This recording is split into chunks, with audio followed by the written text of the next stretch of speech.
Sorry. Jurgen, you mentioned a couple of times in midweek about the influence of the medical department in your team selections. Has that increased this season because of the schedule of games because you've got no break in between matches? And is it easy for a manager when you have to win every game to just take their advice? And could you talk a little bit about that? Because it was interesting what you said. Oh, that doesn't happen too often, obviously. Things are interesting when I say something, but let me say like this: we are professional football on the level we play it is a little bit like Formula One, yeah. In comparison to driving a normal car.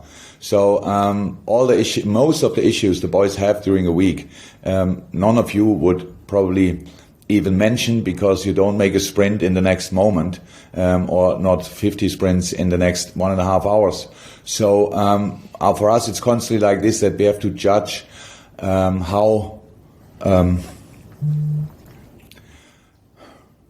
what is normal in that moment. So what the boys feel, or the physiotherapists feel, touching their muscles, and what is a bit too much, and where do we have to be careful, and where can we just ignore it, and all these kind of things. That's really challenging, to be honest. There's a lot of discussions in that department with medical department always, and obviously we have sports science in comparison to the time when I studied it, or even earlier, 90s, late 90s, stuff like this. Nobody knew a lot about recovery and how long do you need. It was just fit or injured. In between, there was pretty much nothing. And now, with the number of games we play and with the schedule, look, I said it before the Everton game. A massive challenge for us is when the boys play on Wednesday night already, and then you play.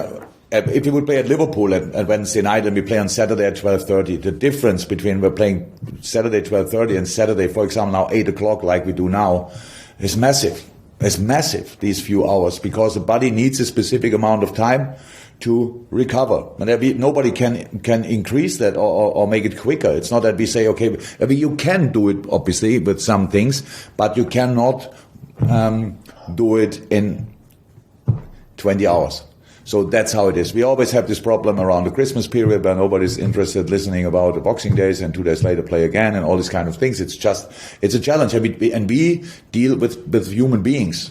So we ask for a lot, but we cannot perform wonders or miracles. It's just not possible. So, but they have to go again, and nobody cares about when they played the last time. So that's a situation where the medical department and the coaches are obviously very often in conversations about that, and it's difficult to judge that. Sometimes, I would say most of the time, we are probably right.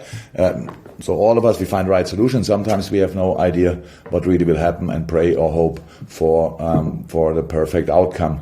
So that's it. That's why it makes it so tricky in these times. But it's for all the teams who are involved in international football. It's all the same.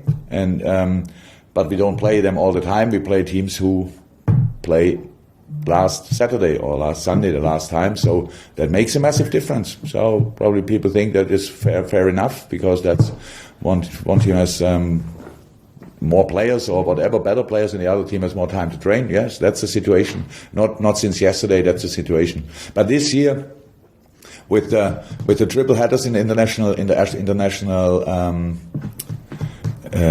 break, if you want, that's really new. That was never before. And then it was an incredible challenge to play the 12:30 game on Saturday, because the South American guys came back, I don't know when, and from Peru, which is absolutely incredible. For that, we played an absolutely exceptional game. So that's why. Yes, we have a discussion with the medical department. Of course, we take their advice. I will not, when the doc comes to me and tells me this player cannot play, and I cannot say, yes, he can. So I have to wait until the last minute, pretty much, to make my final decisions in these weeks. But I'm used to that, and so I still try to find the best solution then. Okay, we have Paul Gorst, then Chris Bascombe, then Dave Maddock, and that finishes it. So Paul Gorst first from the Echo. Paul? Hi, Jurgen. I just wanted to ask about Joe Gomez and, excuse me, and Joe and these never actually played together at centre-back as a partnership. I'm just wondering, is there an underlying reason for that? And how important do you think it is for them to quickly strike up an understanding, given the fact that they are going to play together, quite regularly over the next few months? The reason for that is I think Birch played pretty much all the games, right? So, and one of them was injured. So, as long as Dejan Lovren was still here, then Dejan was in that moment fit. So that I didn't know that they never played together. So I didn't know that. Of course, they can play together. That's not a shadow of a doubt. But yes, how is that for the Fabinho and Joe pairing? They need to get used to each other, and the fullbacks need to get used to them. The more stability you have in this line, the better it is. We never had that really. I think, especially one position was always we had a lot of changes. Yeah, that's it. But they will find together, no doubt about that. So it's football. It didn't become overnight rocket science. So we can help them with informations, but then they will get tested every 3 days. So that's the situation. Okay. Chris Bascombe, and then we're going to finish with Dave Maddock. Hi again. Hello. Just following on what you just said about Paul earlier on about the medical thing. Does that mean that I think that every coach is probably the most challenging season you'll ever have? I mean, it could possibly nothing compared to this. Yes, definitely, and it will become. It is already and will be more. So life is more challenging than what I ever experienced in my life, and it's with football not different. So it's no different. That's what we are talking about constantly. But we try to find solutions, and we need help from everybody. It's like just to bring the boys through it. So in the end, everybody wants.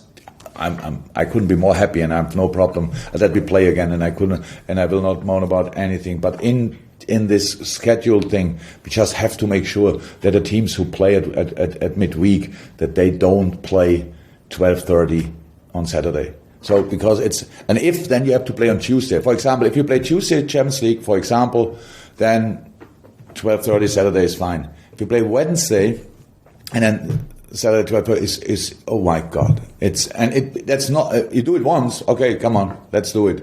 But you do it twice, 3 times, stuff like this. That's the problem. That's really the problem. We need to have the time to rest them. I know people don't want to hear that, and we can go back then to all the other things what people say about professional football players. But in the end, what I said, it's like Formula One. Everybody can drive a car, but it's difficult to drive at 300 miles per hour in a pretty close area, and then you hope that your brakes work. And that's pretty much what professional football is. All on highest speed, all with highest intensity. And for that, you need the best brake you can get. Brakes, like in a car, and the most time you can get. And that's all. I am not from 100% not the only one who thinks like that. I know that all the other managers involved in international football see it exactly the same, but how we know that doesn't change a lot usually. Fantastic. Thank you, Chris. And then to finish, Dave, your last questions in this part. Jurgen, hi. Hello. I kind of feel that you would want to say something about Marcus Rashford and the incredible thing that he's done, but also the incredible reaction up and down the country. People, businesses, people are all donating to sort of help against food poverty. That actually includes as well fans who are not paying pay-per-view, but instead donating that money to sort of food banks as well. And I imagine that is clearly something that you would have something to say, to support and have something to say about. Yes, I'm not sure I can find any better words than other and much smarter people than me said about it. But what Marcus started there is absolutely incredible. It's so nice, and with all the rivalry between the clubs and stuff like this, in these moments we are as as footballers, as human beings, always united, and it's just nice to show in a time when obviously a lot of people who are really in charge of something and don't show any sign of proper leadership, that a boy grown up in difficult circumstances, blessed with a sensational talent, obviously, but never forgot his roots and where he's coming from, that he has to do it then is a bit of a shame, but is wonderful as well. And so I hope his mother is really proud of him. I don't know him, but even I am.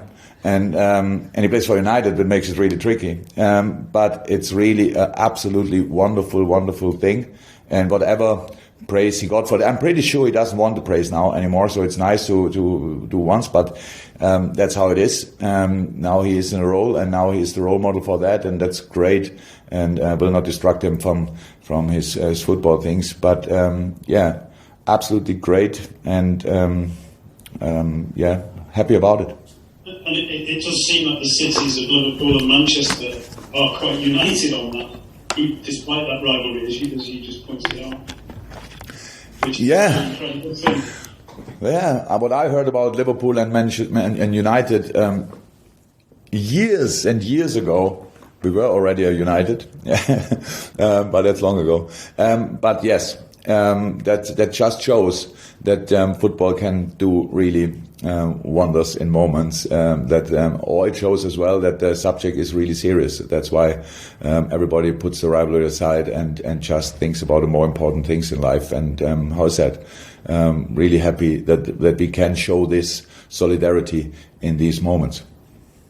Thanks, guys. Thank you. And thank you, Jurgen. Okay. See you all before the game.